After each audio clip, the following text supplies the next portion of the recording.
For 12 years, she was the Alpha's silent ghost, a forbidden Omega hiding in plain sight to escape a brutal execution. But when the annual sun blessing forces Tavina into the unforgiving light to be inspected by a zealot hunter, Alpha Varek faces an impossible choice: watch his fated mate walk to her death, or ignite a war to save her. With the entire pack watching and the executioner waiting, Varek delivers one final, desperate command that will decide their fate. Shh, don't make a sound. Prologue. The sun was not my friend. To everyone else in the Sunstone Enclave, the golden light flooding through the high, arched windows of the Alpha's fortress was a blessing.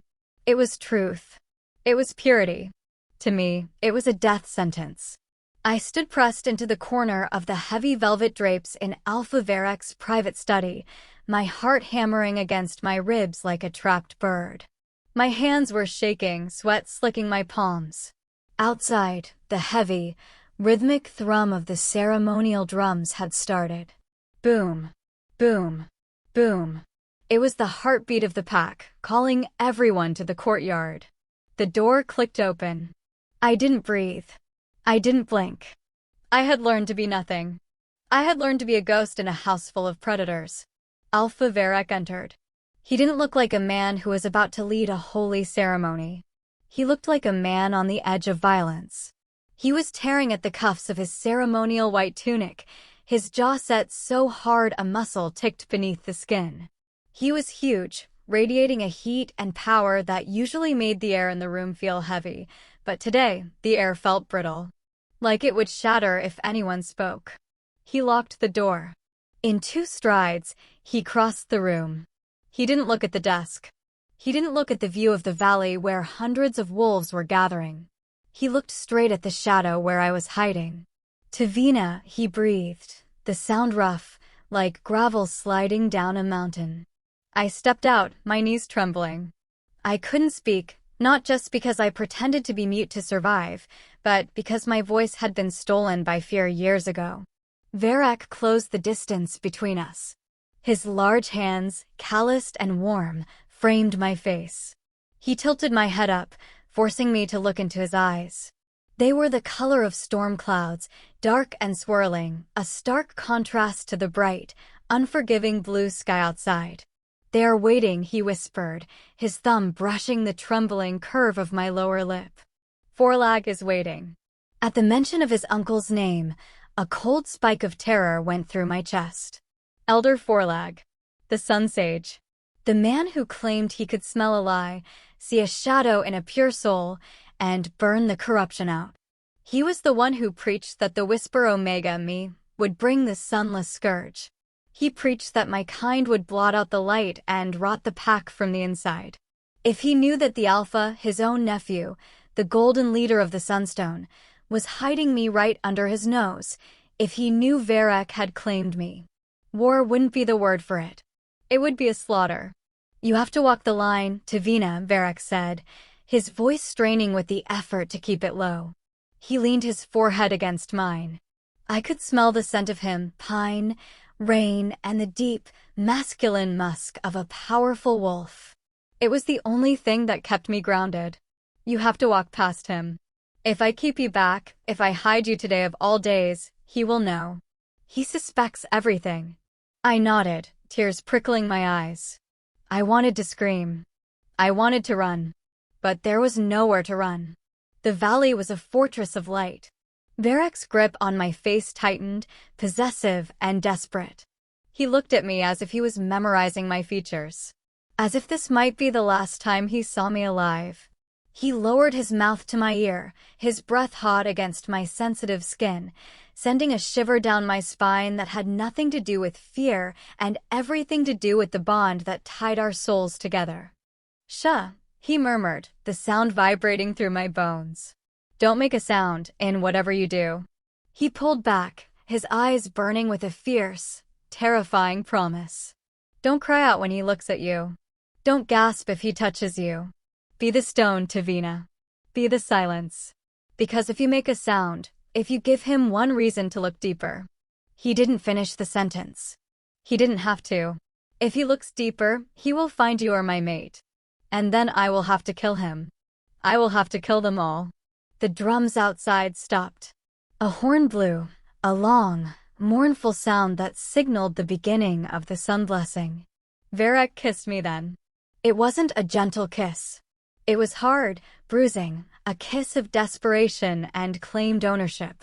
He tasted like coffee and terror. Then he pulled away, the mask of the alpha slamming back onto his face. He was no longer my Varek. He was the Sunstone Alpha. Go, he commanded, unlocking the door. Merge with the servants. Head down. Eyes down. I turned and fled into the hallway, my heart screaming in my chest. I had to walk into the light to save the man I loved. I had to let the monster inspect my soul, and I had to pray that my silence was loud enough to hide the truth. Hey guys! If you're already hooked on Tavina and Varek's forbidden love story, please do me a huge favor, hit that subscribe button and give this video a big thumbs up. It really helps the channel grow so I can bring you more heart-pounding romances. Let me know in the comments if you think they're going to get caught. And don't forget to turn on the notification bell so you never miss a chapter. Now, let's see if Tavina can survive the inspection. Chapter 1. The courtyard was blinded by white. That was the pride of the Sunstone Enclave. Everything was built from the pale, gleaming limestone of the Colorado Valley we called home. The walls, the walkway, the dais where I stood, it all reflected the midday sun until the world felt like it was burning. I stood at the top of the stairs, my hands clasped behind my back. To my pack, I looked calm, regal, the picture of a leader blessed by the light. Inside, my wolf was pacing a cage of bone, snarling, ready to tear throats out.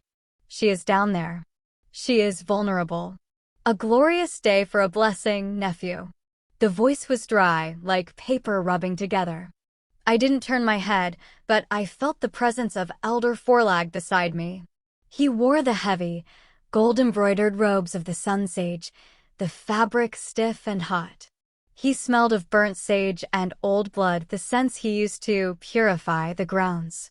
The pack is gathered, Elder, I said, my voice steady. Let us begin. Patience, Forlag hummed. He had a long, thin face, his skin pulled tight over sharp cheekbones.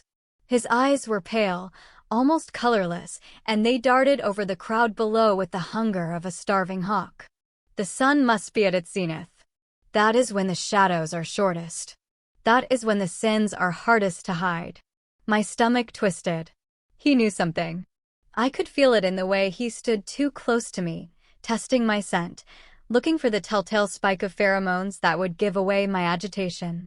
I had spent the last 6 months drowning my own scent in strong soaps, taking cold showers, and sleeping in the guest wing just to keep the scent of her off me. Tavina. My mate. My ruin. Below us, the pack was arranged in concentric circles. The warriors on the outside, the families in the middle, and the servants. The servants were lining up to walk the central path. The path of clarity. It was a narrow strip of white marble that led directly to the dais. Every single person in the fortress had to walk it, kneel before Forlag, and be blessed. Or condemned. Bring the unwashed forward, Forlag commanded, raising his staff. The gold tip caught the sun, flashing like a blade. The line of servants began to move. I scanned them, my heart rate spiking. There were 30 of them. Cooks, cleaners, gardeners. They wore simple gray tunics. And there, near the back, was a figure so slight she looked like a stiff breeze could blow her away. Tavina. Her head was bowed so low her chin touched her chest. Her dark hair was pulled back in a severe bun, exposing the nape of her neck, the place where a mate mark would sit if I had been foolish enough to bite her. I hadn't. I couldn't. Marking her would be signing her death warrant. The first, Forlag called out. An older woman, the head cook, stepped up. She knelt. Forlag placed the tip of his staff on her shoulder. He closed his eyes, inhaling deeply. He wasn't just smelling for hygiene, he was smelling for wolf dynamics. For fear. For the sour taint of an omega. Clean, Forelag pronounced. The woman hurried away. Next. Clean. Next. Clean. The line moved with agonizing slowness. I forced myself to breathe in a 4 count. In 2, 3, 4. Out 2, 3, 4. My eyes kept flicking to Tavina. She was moving robotically. 1 step. Stop. 1 step. Stop. I saw the way her hands were clenched in the fabric of her tunic. I saw the tremor in her shoulders. Be the stone, I pleaded silently, projecting the thought toward her even though our bond wasn't fully sealed, and she couldn't hear me. Just be the stone, baby. Don't let him see you shake. Then, the line stalled. Forelag had stopped a young male servant, a boy named Jace. Jace was trembling. You fear, Forelag whispered, the sound amplified by the acoustics of the courtyard. Why do you fear the light, boy? I don't, Sage, Jace stammered. I dropped a tray this morning. I fear punishment. Forelag leaned in, sniffing the boy's neck. It was a violation, predatory and gross. Fear is a shadow.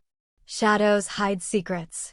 He paused, letting the tension stretch until the air felt thin. Then, he shoved the boy away. Clumsiness is a flaw, not a sin. Go. Jace scrambled off. Tavina was next. My hands gripped my own wrists behind my back so hard I felt a bone pop. She stepped onto the white marble. She looked so small. So fragile. The sun beat down on her, exposing everything. She didn't look up. She knelt before Forelag, her knees hitting the stone with a soft thud. I stopped breathing. Forelag looked down at her. He didn't move his staff immediately. He just stared at the top of her head. The mute, Forelag said. His voice wasn't loud, but in the silence of the courtyard, it sounded like a gunshot. The girl with no voice. And no scent. Tavina didn't move. Forelag began to circle her. He moved like a vulture. It is unnatural, he murmured to the crowd, though his eyes were fixed on her. A wolf with no scent. It is as if you do not exist, girl. As if you're a void. He stopped behind her. Or perhaps, he hissed, leaning down to her ear, you are hiding something so foul that you have scrubbed your skin raw to mask it. My wolf roared, slamming against my ribs. Kill him. Rip his throat out. He is touching ours. I took a half step forward.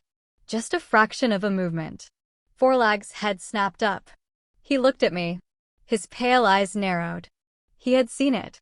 He had seen my protective flinch. Alpha, Forelag said softly. Is something wrong? I froze. The entire pack was watching. If I defended a servant, a mute, scentless nobody, it would raise questions I couldn't answer. The ceremony drags, uncle, I said, my voice bored, though my tongue felt like sandpaper. The sun is hot. The pack is restless.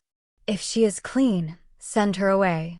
If she is not, strike her. The cruelty of my own words made bile rise in my throat. Forgive me, Tavina. Forgive me. Forelag smiled. It was a thin, bloodless thing. You are right. We must be thorough. He turned back to Tavina. He raised his staff. But he didn't bless her. He reached out with his free hand and grabbed the collar of her tunic. Look at me, he commanded. Tavina didn't move. Look at me. Forelag roared, using his alpha-adjacent command voice. Slowly, painfully slowly, Tavina lifted her head. Her face was pale, drained of all blood. Her eyes were wide, terrified, but empty. She had done it. She had locked everything away. Forelag stared into her eyes, searching for the spark of the scourge. Searching for the defiance of an Omega. Open your mouth, he ordered. Let me see if the tongue is truly useless, or if it just hides a lie. Tavina opened her mouth. Her jaw trembled, just once. Forelag leaned in close, invading her space, his nose wrinkling. He was hunting. He was desperate to find the rot. I prepared to shift. I didn't care anymore. If he hurt her, I would turn into my wolf form right here on the dais and tear him apart. The consequences be damned. Forelag pulled back abruptly, a look of disgust on his face. Nothing, he spat. Empty. Just a broken vessel. He shoved her shoulder with the staff. Get out of my sight. You pollute the view with your weakness. Tavina scrambled to her feet. She didn't look at me. She couldn't. She bowed hastily to the sage and rushed off the dais, disappearing into the crowd of servants on the other side. I exhaled. It was a shallow, shaky thing. Clean, Forlag announced to the crowd, though he sounded disappointed. He turned back to me, and the look in his eyes chilled my blood to absolute ice. He hadn't found proof. But he wasn't satisfied. It is strange, Varek, he murmured, stepping back to my side. That a girl with no sense smells so faintly of you. The world stopped spinning.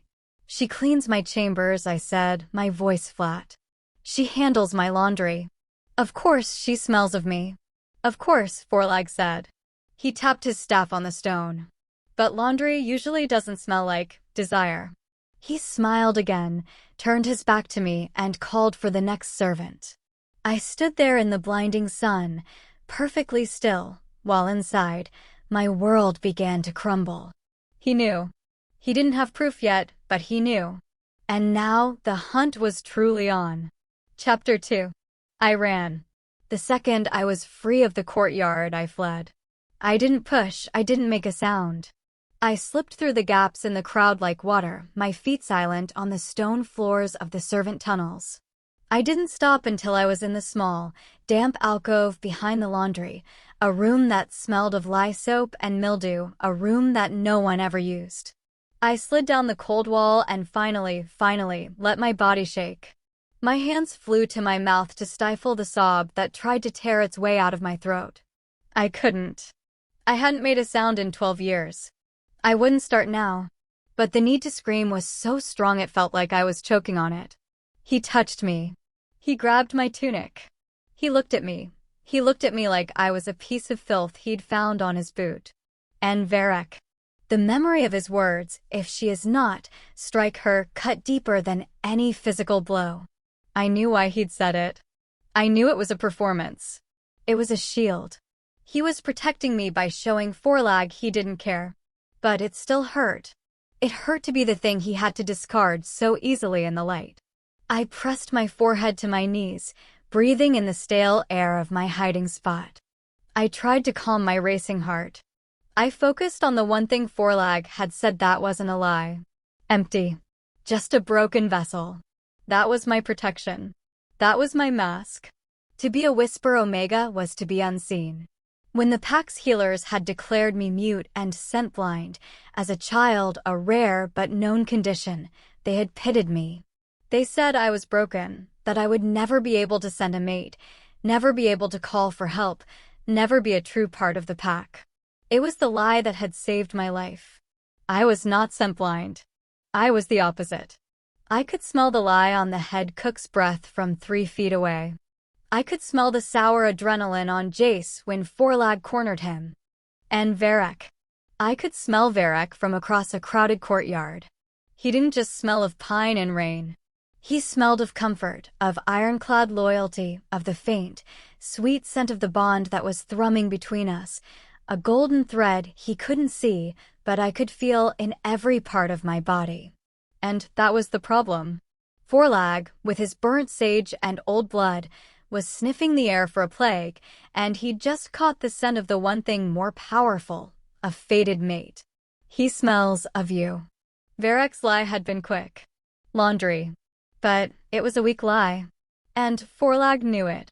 I stayed in that alcove for an hour, maybe more, until the tremors subsided. I was Tavina the mute. Tavina the servant. I was empty. I was safe. I had to be. When I finally emerged, the fortress was settling into its evening rhythms. The ceremony was over, the pack was feasting. The kitchens were a hive of activity, but I bypassed them. My duties were in the Alpha's wing. It was a cruel irony. Forlag had assigned me there himself months ago, believing that putting the broken girl near the Alpha was a mark of his own power. He liked scattering his broken things where he could see them. I cleaned. I scrubbed floors that were already clean. I dusted tables that held no dust. I kept my head down, my movements small. Jace saw me as I was polishing the banister. His face was pale, his eyes red. He cornered me by the stairs, hissing under his breath. "It was you," he whispered, his voice trembling with a mix of fear and anger. "He was fine. The sage was fine until he got to you. He was looking for something, and he used me for practice." I flinched, pressing my back against the wall. He said I was a shadow," Jace continued, his hands clenching. "He's going to be watching me now. All because of you. You're a bad luck charm, Mute. A black hole. Whatever he was looking for, I hope he finds it on you next time, and not me." He shoved past me, his shoulder hitting mine hard. I didn't cry. I just absorbed it. Jace was scared, and scared wolves bite. But his words settled in my stomach like a cold stone. A black hole. I finished my duties, my limbs feeling like lead. I went to the servants' mess hall, took a piece of bread, and left. I ate it in my tiny, windowless room, my back against the locked door. Hours passed. The fortress grew quiet. The moon rose, and its cool light was a relief after the sun's oppressive glare. At precisely 2 a.m, I heard it. A single, soft tap-tap-tap on the other side of my wall. It wasn't a knock on my door. It was a signal, coming from the ventilation shaft that connected my room to the Alpha study, 3 floors up. It was our code. Come. My heart, which had been a cold stone all evening, leapt into a frantic, hopeful rhythm. I didn't use the main halls. Varek had shown me the old passages, the ones his grandfather had built, the ones that ran behind the main walls. They were dark, narrow, and smelled of dust and stone. They were my only true sanctuary. I moved through the guts of the fortress, my light footsteps completely silent. I climbed the winding stone stairs, my hand tracing the cold wall, until I reached the hidden panel. It was a section of bookcase in Varek's study. I pushed it gently. The panel slid open with a well-oiled shush. Varek was there. The room was dark, lit only by the massive square window that looked out over the moonlit valley. The bright, open-air design that was supposed to ensure truth, now just let in the silver light. He wasn't the Alpha. He had torn off his ceremonial tunic and was wearing only a pair of black cotton pants. His chest, broad and scarred from a dozen border skirmishes, was bare. He was standing by the window, his back to me, but he went rigid the moment I stepped into the room. "Tavina," he breathed, not turning. He didn't need to. I saw the tension in the bunched muscles of his shoulders, the way his hands were clenching at his sides. He turned slowly. His face was a mask of self-loathing and exhaustion. "I'm sorry," he said, his voice a low rasp. "What I said, in the courtyard. Strike her." He couldn't finish. He didn't need to. I crossed the room in 3 steps. I wasn't supposed to. I was the servant. He was the Alpha. But in the dark, in this room, we were just us. I reached out and put my hand on his chest, right over his heart. I felt the frantic, heavy thump-thump-thump under my palm. It matched my own. His eyes closed. A shudder ran through his entire frame. In one swift, violent motion, he grabbed my waist and pulled me against him, crushing me to his chest.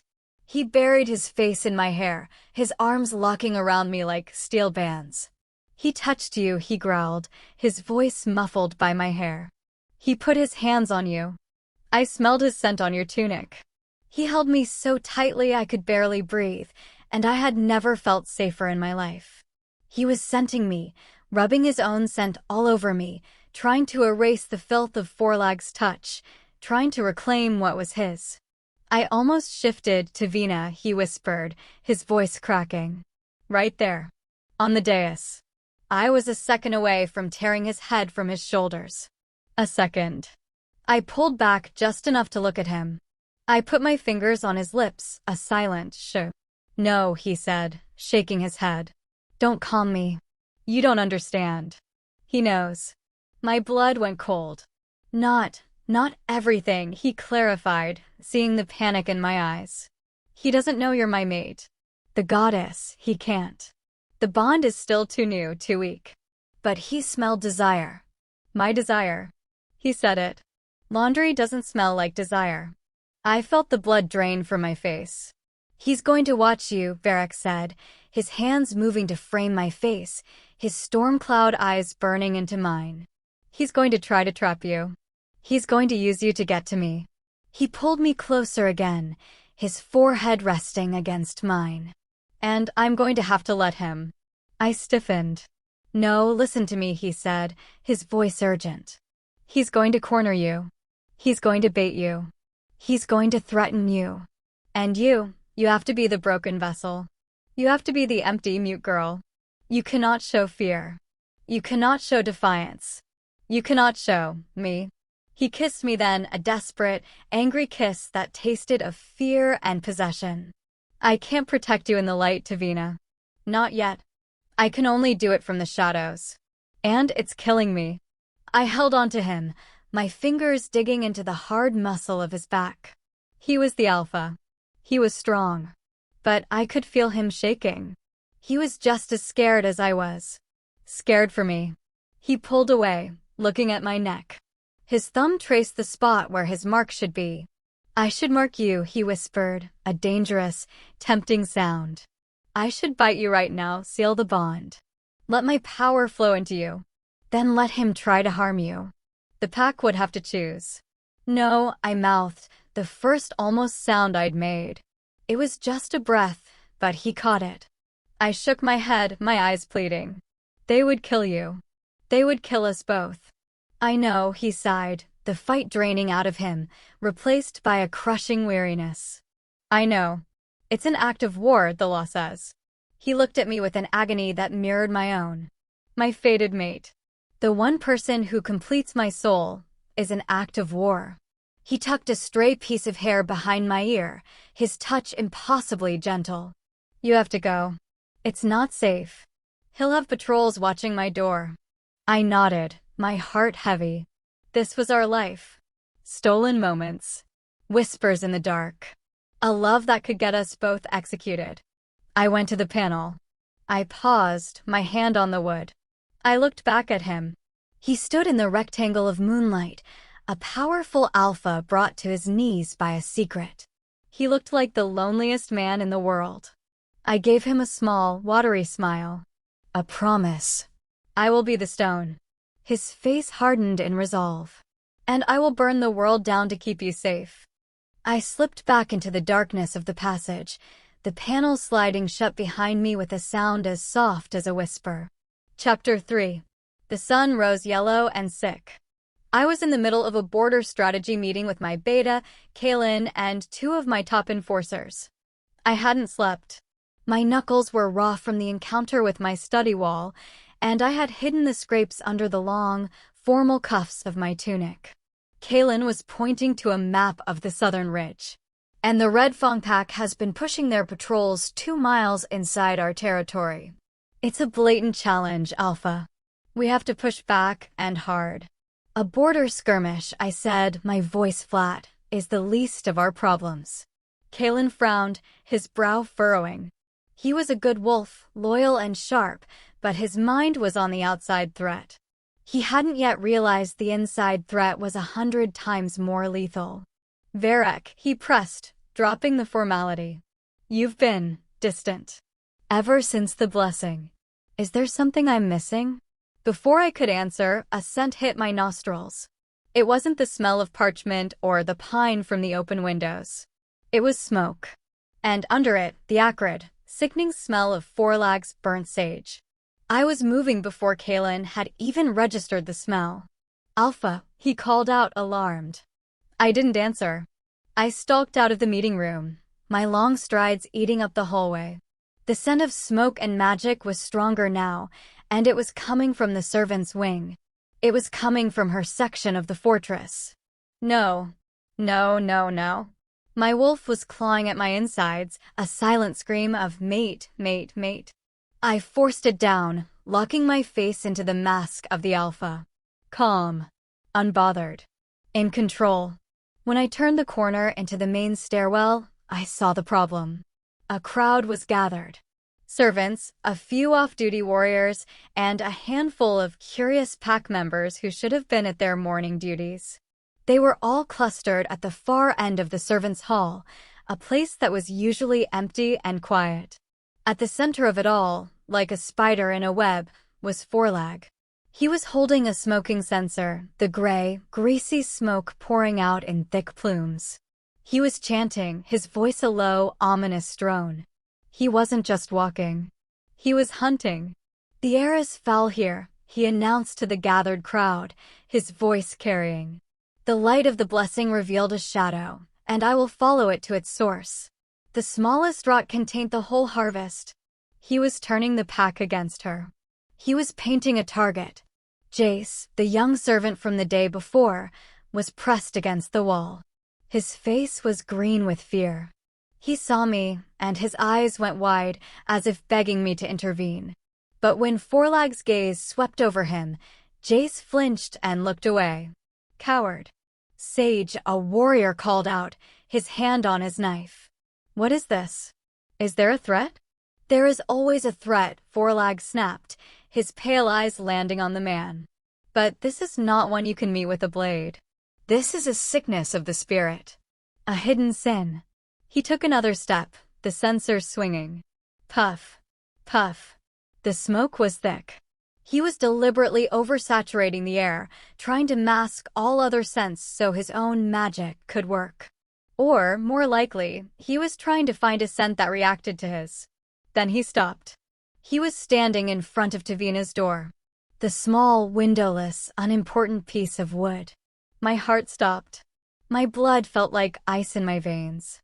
"Walk away, old man. Walk away right now." He didn't. He stared at the door as if he could see through it. The crowd went utterly silent. "Here," Forlag whispered, the sound slithering through the hall. "The air is still. Dead. Unnatural. As if a void exists behind this door." He raised his staff and hammered it against the wood. "Bam. Bam. Bam. Open," he commanded. "In the name of the Sun Sage, open this door." I had to move. I couldn't just stand here. I forced my legs to walk, my steps measured and heavy. I didn't run. I didn't rush. I projected an aura of complete, unhurried authority. "Uncle," I said, my voice cutting through the tension. The crowd parted for me like the sea. Forlag turned, his expression one of false piety. "Alpha," he said, bowing his head slightly. "You are just in time. I believe I have found the source of the shadow I felt during the blessing." "You have found a servant's door," I said, my voice flat. I looked at the wood. There is nothing in there but a bed and a bucket. "You are frightening the staff and disrupting the fortress's work. This is beneath you." "Beneath me?" Forlag's eyes flashed. "Is rooting out corruption beneath me? Is protecting this pack from the Sunless Scourge prophesied to destroy us beneath me?" He was louder now, performing for the crowd. He was telling them I was the one being dismissive of the threat. "Open the door," he snarled at the wood. A tiny click. The latch lifted. The door swung open. Tavina stood there. She was so small. She was just so small. She was in her simplest gray tunic, her hair pulled back, her feet bare. She looked like a child startled from sleep. Her eyes were wide, but they were not on Forlag. They were on me. I saw the terror in them. The silent, screaming plea. "Varek, help me." And I had to stand there, 10 feet away, and be her alpha instead of her mate. I had to be the stone. We both had to be. The mute, Forlag sneered. The empty vessel. He shoved past her, his robes brushing her arm. Tavina flinched, a small, involuntary movement that lanced straight into my heart. She didn't make a sound. "What is in here?" Forlag roared, his voice muffled from inside the tiny room. "What shadows do you hide in the dark, girl?" We heard a crash. A wooden stool being thrown. The rip of fabric as he tore her thin blanket from her cot. Tavina stood in the doorway, her hands clenched at her sides. She was shaking. A single tear tracked down her cheek. But her face was blank. Her eyes were empty. She was the stone. My brave, brave girl. Jace, the servant, suddenly pushed forward. Sage, she's the one. I told you. She's a black hole. Forlag emerged from the room, his face dark with fury. He had found nothing. No herbs. No dark idols. No proof. Just a cot, a bucket, and a spare tunic. A black hole. Forlag said, his eyes narrowing on Jace. Speak. Jace was trembling, but he couldn't stop. He was pointing at Tavina. I saw her. Last night. After the feast. She was sneaking. My blood ran cold. What? Sneaking where, boy? Forlag hissed, his attention now fully on Jace. In the tunnels, Jace stammered. The old ones. Behind the walls. I heard a noise in the laundry, and I saw her. She slipped into the wall. Like a ghost. She's not supposed to be in there. That's where shadows breed. He was lying. He hadn't seen her. But he had heard the rumors of the passages. He was scared, and he was using Tavina as a shield. He was throwing her to the wolf to save himself. Forlag's head snapped toward Tavina. His face was alight with a terrible, zealous triumph. He had it. He had the proof. A servant girl using the Alpha's secret passages? That was a crime punishable by a public whipping. But for this servant? It was proof of her true nature. A shadow, Forlag whispered, that walks in the dark. He raised his hand, not with his staff, but his open palm. He was going to strike her. I felt my fangs lengthen. My control snapped. Enough. The word was a physical force. It wasn't a shout. It was a command. The pure, unadulterated power of an alpha. The air in the hallway cracked. Every single person, the warriors, the servants, Jace, even Forlag, they all flinched and lowered their heads in submission. The power in the air was so thick it was hard to breathe. I walked forward until I was standing between Forlag and Tavina. I didn't look at her. I couldn't. I stared at my uncle. You're done, I said, my voice dangerously quiet. She was in the tunnels. Forlag's voice was strained. He was fighting the command. It is a crime. She is a servant, I cut him off. Who cleans my study. Who I sent to the passages to retrieve an old ledger I had dropped in the dust. My mistake. My command. The lie was enormous. It was thin as paper. And it was perfect. The entire crowd heard it. Jace's face went white. He had just accused the Alpha of nothing. Forlag's eyes widened. He knew I was lying. And he knew that I knew he knew. I had just drawn a line in the sand. I had shielded her. I had shielded the empty vessel. I had just, in his mind, confirmed his worst suspicions. I had claimed her even if I hadn't claimed her. You, I said, turning my cold gaze on Jace. He whimpered. Will spread no more tales. You will speak no more of what you think you saw. Accusations without proof are a disease. You will go to the kitchens and you will scrub every pot until they shine. And you will not speak again until I say you can. He nodded, tears of terror in his eyes, and fled. I turned back to Forlag. The pack is on edge, Uncle. Your performance is not helping. You are seeing shadows where there are only cobwebs. Go and purify your own study. Let my people work. His face was a mask of cold, reptilian fury. He had been publicly dismissed. Humiliated. He looked from me to the small, silent girl still standing in her doorway, trembling. As you command. Alpha, he spat. He turned, his robes swirling, and stalked down the hall. The crowd melted away in his wake, terrified of me, terrified of him, and now, terrified of Tavina. I was alone in the hall with her. I couldn't look at her. I couldn't go to her. I couldn't touch her. I couldn't whisper that she was safe. Because she wasn't. I had saved her from a slap, but I had just started a war. I turned my back on her, my mate, the The woman who was shaking so hard I could feel the vibration in the floor. "Clean up this mess," I said to the empty hallway, my voice the cold steel of a leader. And I walked away, leaving her all alone in the ruins of her room. Every step felt like walking on broken glass.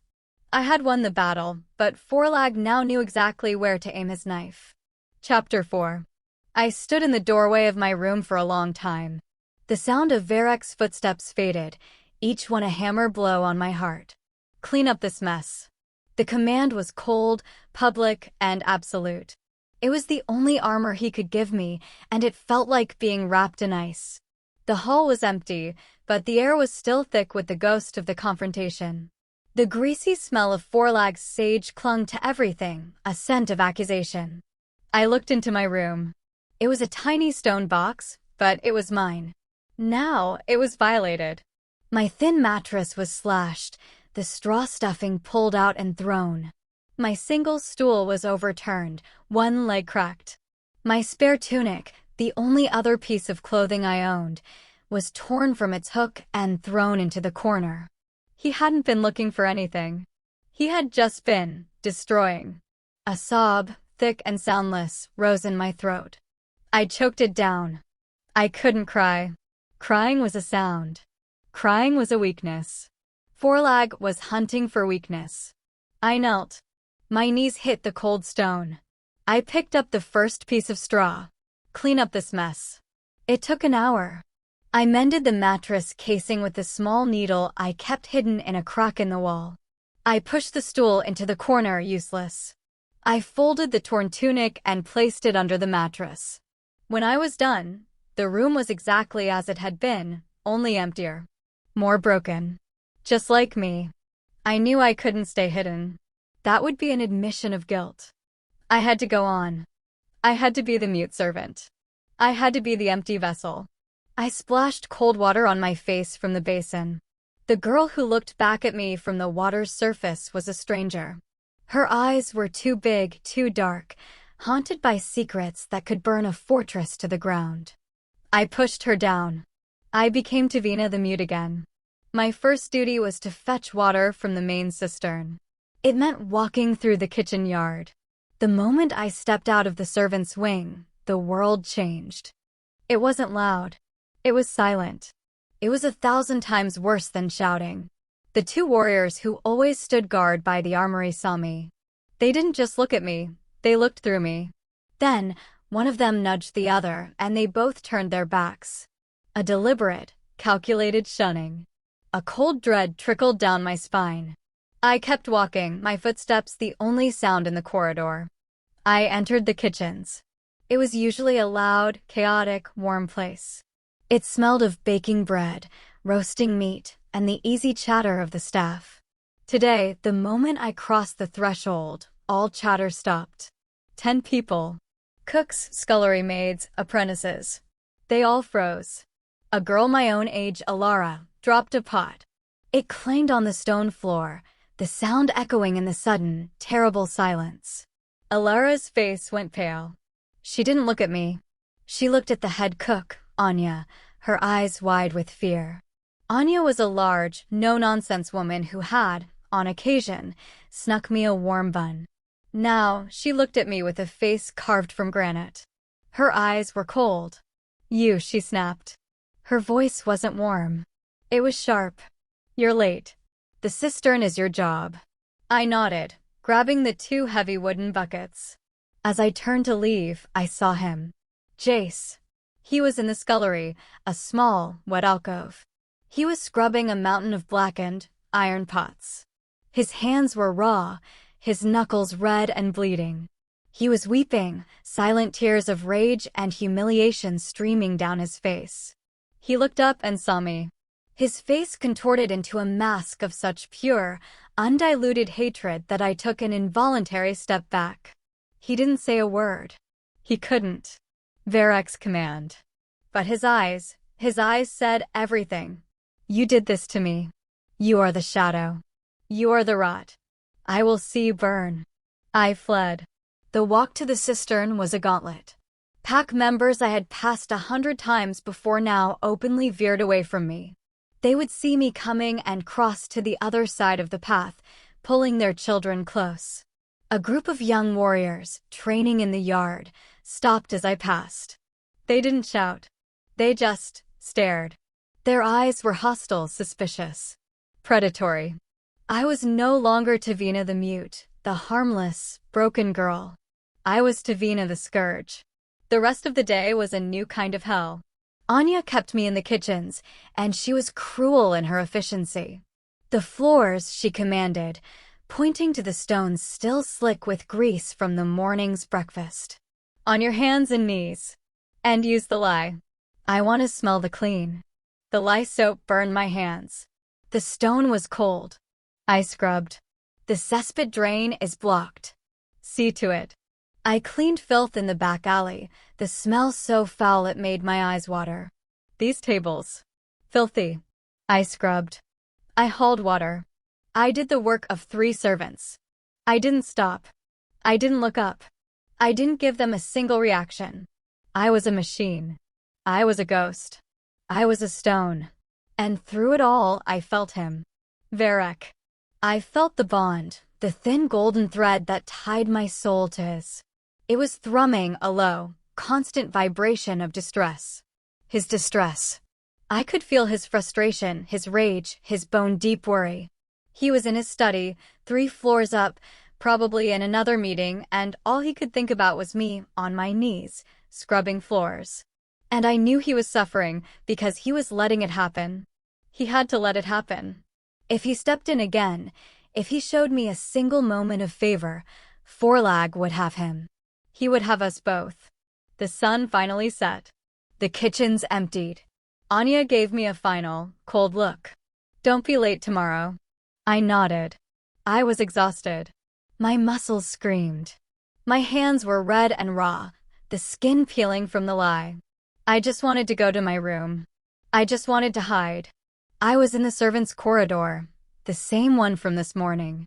It was dark now, the torches not yet lit for the night.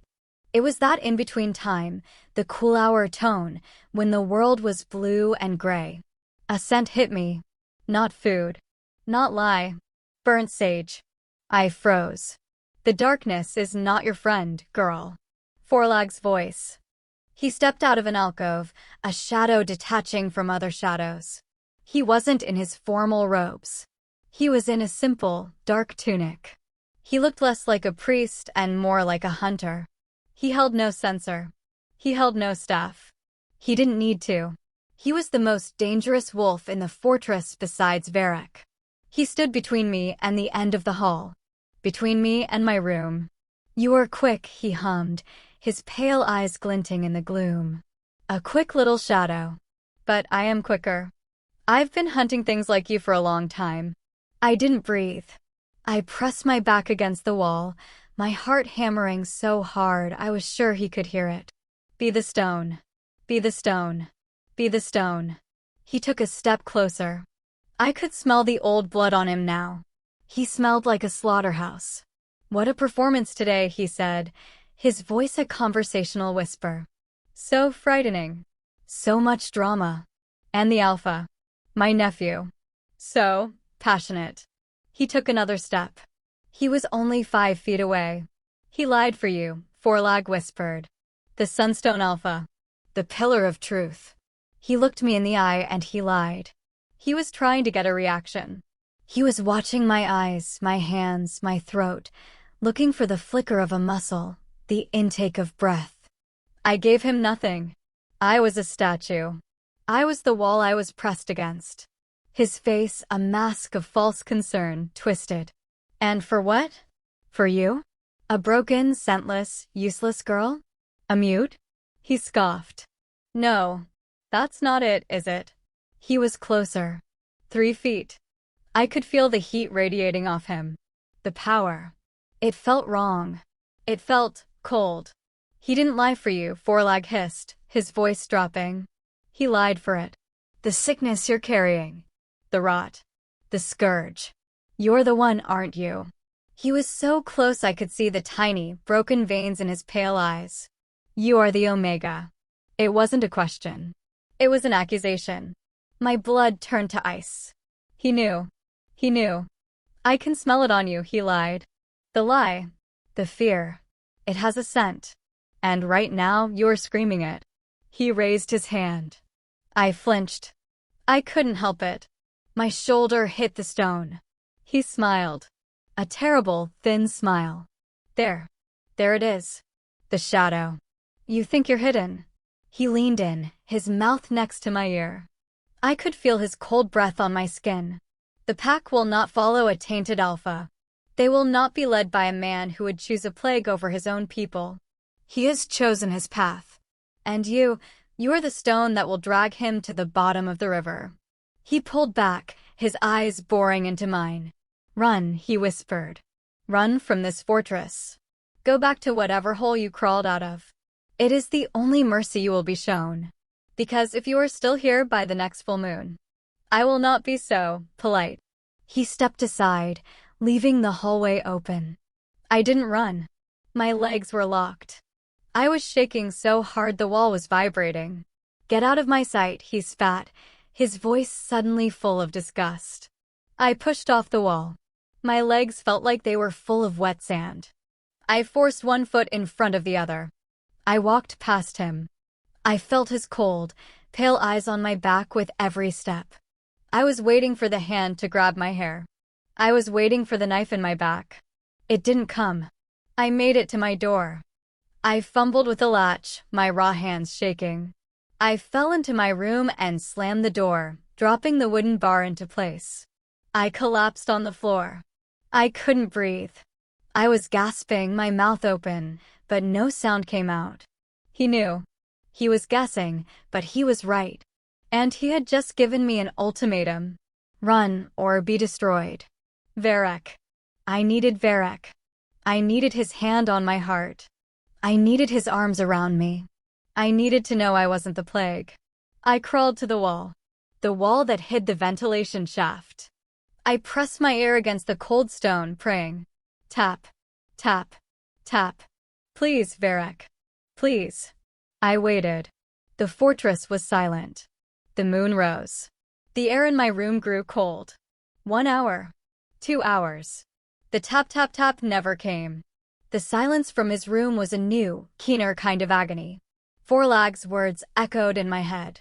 He cannot protect you. He was staying away. He was doing it to keep me safe, to keep his scent from my room, to keep Forlag's spies from seeing him. I knew it was the smart thing to do. I knew it was the only thing to do. But as I curled up on my ruined mattress, my lie-burned hands pressed to my face, I had never, ever felt so completely and utterly alone. Chapter 5. I did not tap. I spent the night sitting in my study, in the dark, staring at the wall that separated me from her. My knuckles ached to tap the code. My wolf was a hollow, howling thing in my chest, demanding I go to her, demanding I tear down the stone and drag her to safety. I did not. I couldn't. After I had dismissed Forlag in the servants' hall, I had felt it. The eyes. My uncle was not stupid. He had lost the public confrontation, but he had won the war. He had forced my hand, made me lie, and in doing so, he had confirmed all his suspicions. From the moment I returned to my study, I knew I was being watched. Not by warriors. By believers. The true zealots. The ones who saw Forlag not as my uncle, but as the sun sage, the voice of their goddess. They were outside my door. They were in the halls. They were in the courtyard below my window. The Sunstone Enclave, the fortress of truth is light, had become my prison. Every window, every open space, every ray of sun was an accusation. If I used the passages, I would be seen. If I sent for her, I would be heard. If I went to her, I would be condemning her to death. So I sat. I listened to the silence. I imagined her terror, her isolation. I felt her despair through the thin, thrumming wire of our new bond, and I drowned in my own helplessness. Clean up this mess. My own words haunted me.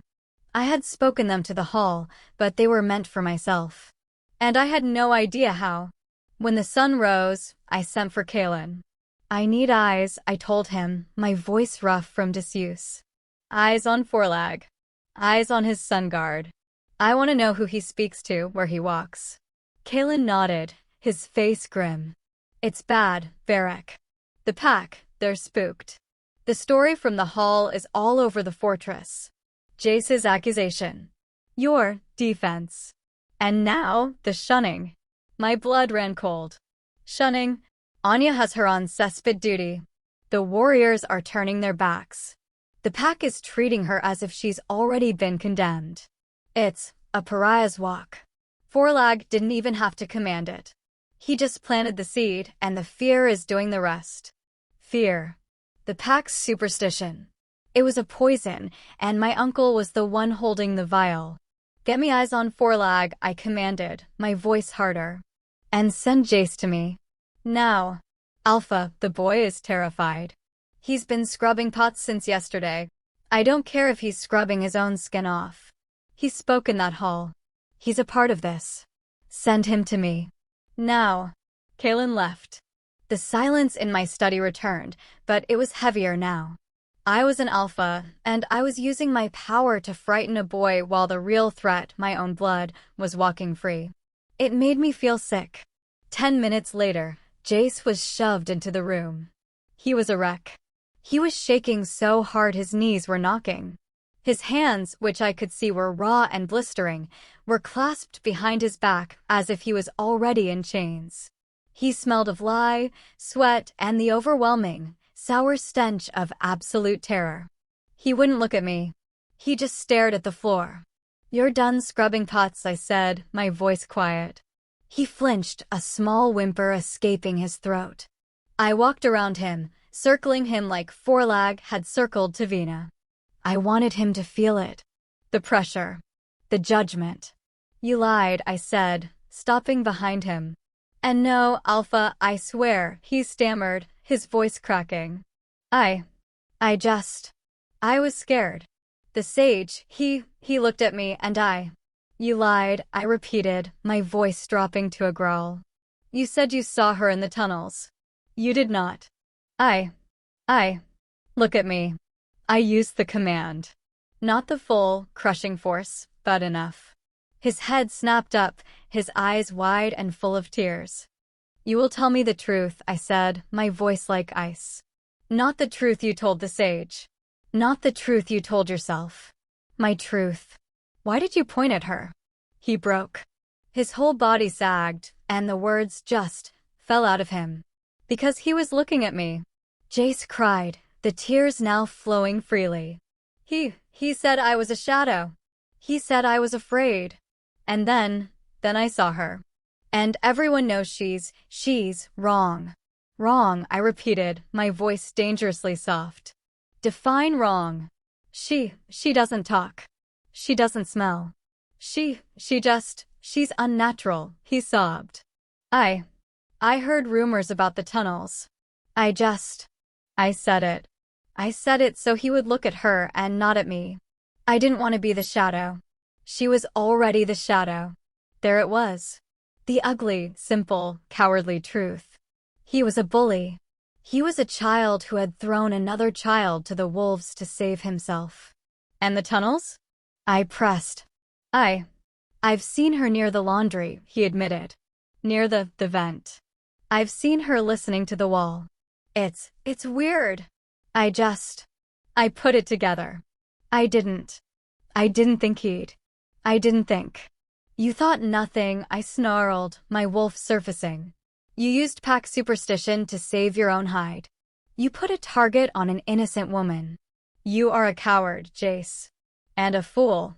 Please, Alpha, he begged, falling to his knees. I'll take it back. I'll tell them I lied. And who will believe you, a new voice said. My blood turned to ice. Elder Forelag stood in the open doorway of my study.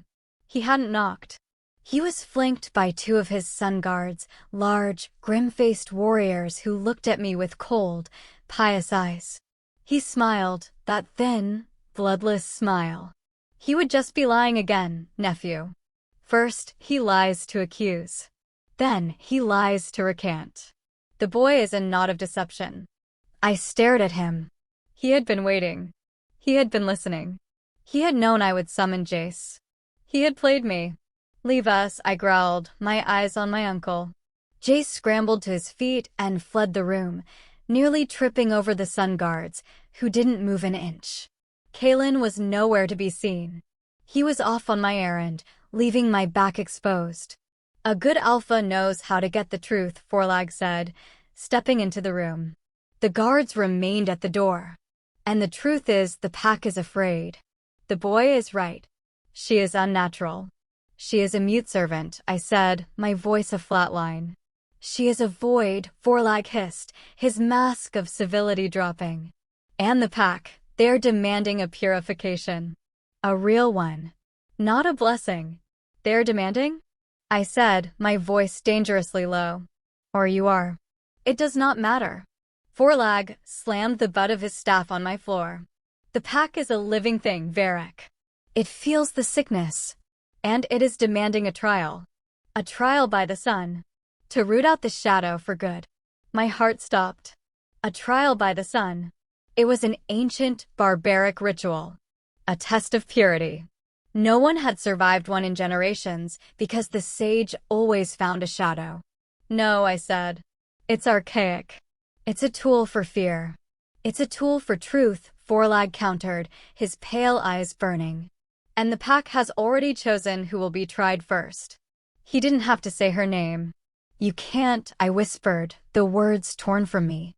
"I can," he said. "And I will. The pack demands it. I have the petition. 200 names." He was lying. He didn't have them. Not yet. But he would. "The full moon is in 3 days. The day of the sun blessing." You mean the sun trial," I said, my mind racing. Forlag smiled. "No. I mean the sun blessing. The full moon gives the sun its greatest power, the power to burn away the shadows.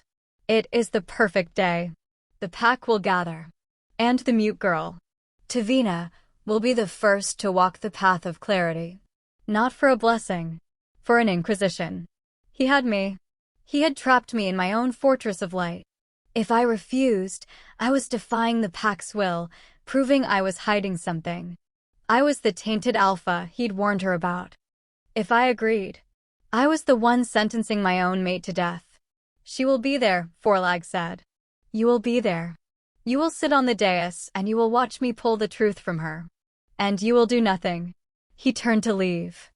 "Uncle," I called out, my voice breaking. He paused at the door. "What if she's innocent?" I asked.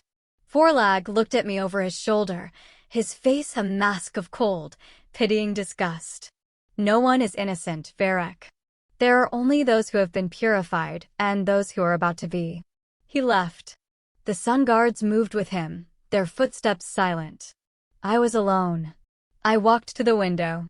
The bright, unforgiving daylight flooded the room. Below, in the courtyard, I saw her. I saw Tavina. She was walking from the kitchens, her shoulders slumped. She was carrying a heavy bucket. As I watched, one of my warriors, deliberately spat on the ground in front of her. She didn't react. She didn't look up. She just stepped around it and kept walking, alone, small, silent figure in a world of blinding, hateful light. And I was the alpha who had to send her to the fire. Chapter 6. The warrior spat. I saw the white blob hit the pale stones in front of my feet. I didn't flinch. I didn't stop. I stepped around it, my bare feet silent on the path. The wooden bucket, full of water, was heavy in my hand. But it was not as heavy as the hatred. That was day 1. The first day after Varek had saved me, and in doing so, had condemned me. The fortress, once my hiding place, was now my cage. The shunning was no longer a quiet turning of backs. It was active. It was loud in its silence. When I went to the kitchens, Anya, the head cook, didn't look at me. She pointed a thick finger at the cesspit drain. "Again," she snapped. "And it will be again until you are clean." They left my food on a dirty plate by the servant's entrance. A piece of stale bread and some gristle. I saw one of the kitchen girls, a girl who used to smile at me, kick the plate with her foot. Food for the shadow, she muttered. I ate it in my room, my back against the door, the wooden bar dropped into place. I ate, not because I was hungry, but because I knew I would need my strength. That night, I waited. I pressed my ear to the cold stone of the vent, the wall that connected my world to his. I waited for the tap tap tap. The silence from his study was absolute. It was a solid, heavy thing. It was an answer. He couldn't come. He couldn't even signal. He was trapped, just as I was. Forlag had him in a cage of light, and I was in a cage of dark. The thought of his pain, his helplessness, was a new, keener agony. I had lived with my own fear for years. But his was a fresh wound, and it was for me. I didn't listen again. To wait for a tap that would never come was a kind of self-torture I could not afford. Day 2, I found out why. Anya had sent me to scrub the floor of the Great Hall. It was a cruel, pointed task. It was the center of the fortress. It was where everyone could see me. I was on my hands and knees, the lye soap burning my raw skin, my head bowed low. 2 warriors, part of Forlag's personal sun guard, were standing by the dais, polishing the already gleaming stone. They spoke in low, rough voices, not caring if I heard. They thought I was deaf as well as mute. A trial by the sun, one of them said, his voice full of a grim, righteous excitement. Haven't seen one of those since I was a pup. My father told me they burned a witch wolf in his time. It's not a burning, the other said, a little too quickly. It's a purification. Forlag says it's the only way. To find the rot. My hand, the one holding the rag, froze. The water in my bucket went still. That little mute girl, the first one said, and I felt his gaze on my back. She's the rot? She looks like a stiff wind would break her.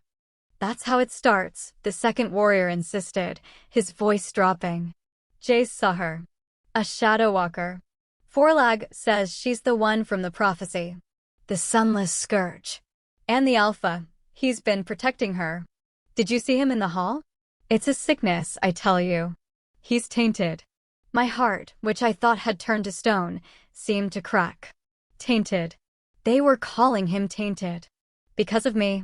So, tomorrow, the first one mused. The full moon. The sun blessing. He'll put her on the path of clarity. He'll find the rot. He'll do what needs to be done. The Alpha agreed. The second one whispered, as if it were a great secret. He had to. The pack was demanding it. The Alpha agreed. I dropped the rag. It made a wet, slapping sound on the stone. Both warriors turned. Their faces were not kind. They were full of suspicion and a dark, eager hunger. They were ready for a sacrifice. I bowed my head, grabbed my rag, and scrubbed. I scrubbed until my knuckles were white and my hands were screaming. Tomorrow. I understood everything. I understood Forlag's ultimatum. Run. If I ran, it was an admission of guilt. I was the scourge. I was the plague. And Varek. Varek would be the tainted Alpha who had been corrupted by me, who had lied for me, who had let me escape. Forlag would have all the proof he needed. He would use the pack's fear to turn on Varek. Forlag didn't just want me dead. He wanted Varek's seat. He was using me, the Sunless Scourge, to blot out the sun. My knees ached. My hands were on fire. But I kept scrubbing. If I stayed, I would be put on the path. Forlag would find the rot. He would condemn me. But Varek? Varek would be the Alpha who had made the hard choice. The Alpha who had put his pack before a mute servant girl. They would see the plague purified. They would rally around their leader. He would be safe. He would be broken. He would hate himself for the rest of his life. But he would be alive. And he would be Alpha. I had no choice. I had never had one. I finished the floor. I stood on shaking legs. I walked, my back straight, out of the Great Hall. The warriors watched me go. I spent the rest of day 2 in a daze. I did my duties. I hauled the water. I cleaned the drain. I took the plate of scraps. I was a ghost. I was a stone. The 3rd day. The day of the trial. I woke before the sun. I knew I couldn't go back to sleep. I stood at the high, narrow window at the end of the servants' hall. I watched the sky turn from black to a deep, bruised purple, then to a cold, gray blue. I saw him. Forlag. He was in the courtyard below, on the path of clarity. He was alone. It was dawn, the cool hour tone he loved so much. He was in his full, gold-embroidered robes. He was walking the path, scattering salt from a silver bowl, his voice a low, chanting drone I could hear even from 3 stories up. He was consecrating the stage for my execution. He stopped, as if he felt my gaze. He looked up. Right at my window. Right at me. He couldn't have seen me, not really. I was a shadow in a window. But he knew. He smiled. A thin, triumphant smile. And then he bowed, a deep, mocking gesture of respect. I stepped back from the window. I ran. I ran back to my tiny, broken room. My heart was a wild, trapped thing. I could go. I could go now. The passages Varek had shown me. The panel behind the laundry. I could be in the woods in 10 minutes. I could save my life. Run. But I saw Varek's face in my mind. The torment in his storm cloud eyes. The lie he told. She was retrieving a ledger. The command that saved me. Enough. If I run, I kill him. I sink to the floor, my back against the door. I am a whisper Omega. I was born to be silent. I was born to be unseen. This was my choice. My only choice. I would not run. I would not be the knife in Varek's back. I would not be the weapon that destroyed the man I loved. It's my turn to protect you, Varek, I thought. My turn to be the shield. I would walk the path. I would let Forlag look. He would find his shadow. He would condemn me. And I would go. Silently. The rest of the day was a blur. The sun rose, bright and terrible. The drums started at noon. A low, slow, relentless boom, boom, boom. It was the heartbeat of the pack, but today it was a funeral march. I didn't eat. I didn't drink. I sat on my cot, my hands folded in my lap. I was waiting. The sun began to set. The light in the courtyard turned that brilliant, golden orange. The truth light. I heard the heavy steps outside my hall. The thud of spears on the stone. The heavy, wooden bar on my door was lifted from the outside. The sound was deafening. The door scraped open. 2 of Forlag's sun guards stood there. They wore ceremonial steel helms that hid their faces. The sinking sun glinted off the polished metal. They looked like gods. They looked like executioners. One of them gestured with his spear. Come. I stood up. My legs were steady. My hands were not shaking. I was empty. I was the stone. I looked at them and I nodded. I stepped out of my room for the last time. I didn't look back. I walked between them, my head held high, my bare feet silent on the stones. I would not run. I would not cry. And when they killed me, I would not make a sound. Epilogue. 1 year later, I stood on the same dais. The sun was just as bright, the stones of the sunstone enclave just as white. The pack was gathered, just as they had been. But the air was not thick with fear. It was thick with the smell of roasting meat, sweet wine, and the sound of children laughing. The drums were playing, but it was a fast, joyful rhythm. I wore a tunic of deep forest green, the colors of the alpha. The crescent moon mark on my shoulder, the one that had been hidden for so long, was visible for all to see. It was a silver, shining thing, a map of my soul. A small, heavy warmth was settled on my hip. I looked down into a pair of storm-cloud eyes, exactly like his father's. My son, Alistair, gurgled and reached up, his tiny, fat hand grabbing a lock of my dark hair. Gentle, little wolf, a deep voice rumbled behind me. Varek's arms slid around my waist. He pulled me, and the baby, back against his chest. He was huge and warm, and he smelled of pine and rain and home. He kissed the mark on my shoulder, a gesture that was both possessive and reverent. He is not gentle, my love, I said.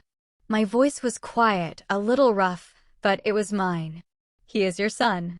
He is his mother's heart, Varek murmured in my ear, his lips brushing my skin. He is stubborn and he is silent, until he has something important to say. I smiled and leaned my head back against his shoulder. The day of the trial, it felt like a lifetime ago. I had walked the path of clarity, a stone golem ready for slaughter. I had knelt before Forlag. Varek had been on the dais, his face a mask of such terrible, cold fury I had almost been afraid of him. Forlag had raised his staff. He had started his chant, his voice ringing with triumph. Behold the scourge. Behold the rot that would taint your alpha. He had been about to strike me to find the shadow. And Varek had spoken. No. The command had shattered the air. Forlag had stumbled, his staff wavering. You are right, uncle, Varek had said, stepping down from the dais to stand beside me on the path. The pack deserves the truth. But you have been looking in the wrong place. He had not looked at me. He had looked at Forlag. The prophecy did not say the Omega was the scourge. It said she would reveal it. You hunt for shadows in the dark, but you forget our law. Truth is light. Varek had pointed to the crowd. Yovan. Now. My namesake, Varek's beta, had stepped forward, not in a warrior's uniform, but in the robes of a pack scholar. He held a wooden box. You said she was a shadow walker, Varek had boomed, his voice reaching every corner of the courtyard. You used a coward's lie to build your pyre. But I used your vigilance against you. While your sun guards were watching my front door, my beta was in yours. Yovan had opened the box. Inside were letters. Letters bearing the mark of the Red Fong pack. You, Varek had snarled, pointing at Forlag. You are the sickness. You have been feeding our border secrets to our enemies. You are using this trial to depose me, to fracture the pack, to seize power after you let the Red Fangs in. Forlag's face. I would never forget it. The piety had crumbled, replaced by a gray, waxy terror. He was the scourge. He was the shadow, using the light to hide. Lies. Forlag had shrieked. Tainted lies from a tainted alpha. He protects his Omega. He protects the plague. And that had been Varek's final move. You are right about one thing, old man, Varek had said, his voice suddenly soft. He had turned to me, his eyes full of a love so fierce it had burned away all my fear. She is my Omega. And in front of the entire pack, in the blinding light of the sun, he had knelt. He had tilted my head and he had bitten me. The pain was a white-hot fire. The pleasure was the whole, vast ocean. The bond had slammed into place, a roaring, golden wave of power. Mate. Mate. Mine. I had screamed. My first sound in 12 years. It wasn't a scream of terror. It was a scream of release. And when the bond settled, Varek had stood, pulling me to my feet. He had looked at the pack, his fangs still bared. The bond is sacred. It is our law. It cannot bond with rot. It bonds with truth. And she is my Luna. She is my truth. The pack had seen. The bond, visible to them as a golden, shimmering aura around us, was the ultimate proof. Forlag had been seized. He had been exiled, given the mercy he had never intended to show me. Now, a year later, the fortress was healing. My silence was broken. My voice was strange, but Varek said it was like music. Alistair fussed in my arms, and I handed him to his father. Varek settled him with the ease of a natural-born parent. Alistair, look, I whispered, pointing to the crowd. Jace was there. He wasn't a servant anymore. Varek had put him on the hardest, most grueling border patrol. He was scarred and harder, but he saw me looking. He nodded, his face full of a new, hard-won respect. He was no longer a coward. It's good, I said, my voice soft. It's all good. Varek kissed the top of my head. It is my Luna. My whisper. I smiled, my heart so full it felt like it would burst. I was no longer a shadow. I was no longer a void. I was a wife, a mother, and a Luna. I had been silent, and I had been stone. And in the end, It had been enough. Hello, my wonderful pack.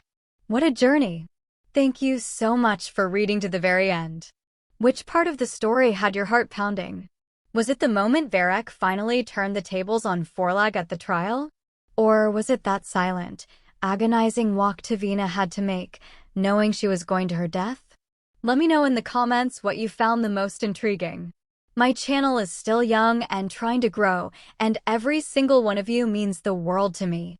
If you loved this story, please hit that like button, and if you haven't already, please subscribe. Your subscription is a huge support and lets me know you want more stories just like this.